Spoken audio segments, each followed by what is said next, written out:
একজন নারীর শ্বশুর বাড়িতে ভিটে আছে, কিন্তু সেখানে স্থায়ীভাবে থাকার ইচ্ছে নেই, শুধু মাঝে মাঝে যাতায়াত করবে।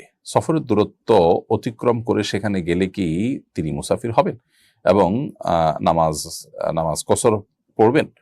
আর যদি বাবার বাড়ির সম্পদের অংশ পেয়ে সেখানে ভবিষ্যতে স্থায়ীভাবে থাকার নিয়ত করেন, তবে সেখানে গেলে কি পূর্ণ নামাজ পড়বেন নাকি কসর করবেন?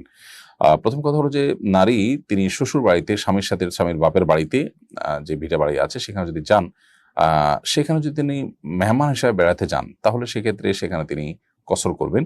আর যদি তাদের সেটা স্থায়ী ঠিকানা হয় কিংবা বর্তমান ঠিকানা হয়, দুটার একটা। স্থায়ী ঠিকানা বলতে এটাই তাদের মূল ঠিকানা, ভিটে বাড়ি, এইটাই তাদের পাসপোর্টে বিভিন্ন জায়গায় স্থায়ী ঠিকানা তারা উল্লেখ করেন। আর শহরে তারা হয়তো ভাড়া বাড়িতে থাকছেন, যেটা অস্থায়ী ঠিকানা তাদের।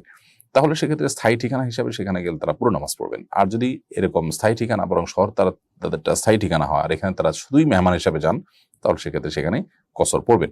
আর একজন নারী বাবার বাড়িতে যে সম্পদ পেয়েছেন, সেখানে তিনি যদি তার নিজের ফ্যামিলির থাকার ব্যবস্থা করেন এবং সেটাও তাদের থাকার একটা জায়গা হয়, সেখানে বসবাস করেন, তাহলে সেটা তাদের স্থায়ী ঠিকানা হিসাবে সেখানে তারা পুরো নামাজ পড়বেন। কিংবা সেখানে তার আলাদা থাকার বন্দোবস্ত আছে, মাঝে মধ্যে এখানে এসে তিনি ফ্যামিলি নিয়ে থাকেন বা সময় কাটান।